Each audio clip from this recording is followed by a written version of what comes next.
Sharada jewellers తెలంగాణలో మొట్టమొదటి factory outlet మన కొత్తపేటలో ఫిబ్రవరి 14న గొప్ప శుభారంభం. ముఖ్యమంత్రి ఒక సభలో మాట్లాడుతూ చొక్కా చేతులు మడతబెట్టే సమయం వచ్చింది. చొక్కా చేతులు మడత పెడతాడంట. నువ్వు మీ వైసీపీ కార్యకర్తలు చొక్కాలు మడత పెడితే మా టీడీపీ కార్యకర్తలు, జన సైనికులు, ప్రజలు కుర్చీలు మడత పెడతారు.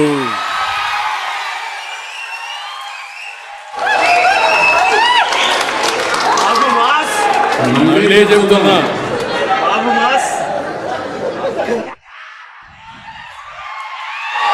సీఎం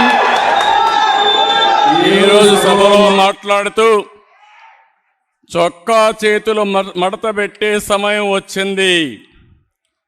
నువ్వు మీ వైసీపీ కార్యకర్తలు చొక్కాలు మడత పెడితే మా టీడీపీ కార్యకర్తలు, జన సైనికులు, ప్రజలు కుర్చీలు మడత పెడతారు.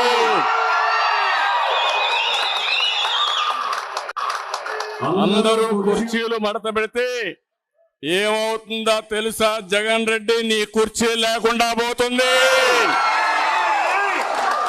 నువ్వు ముఖ్యమంత్రి హోదాలో ఉన్నావు. ఎన్నికలంటే ద్వంద్వ యుద్ధం. చొక్కాలు చేతులు కుర్చీలు మడత పెట్టడం కొట్టుకోవడానికి కాదు. ఆ విషయం గుర్తుపెట్టుకొని ప్రవర్తిస్తే మేము కూడా గౌరవంగా ఉంటాం.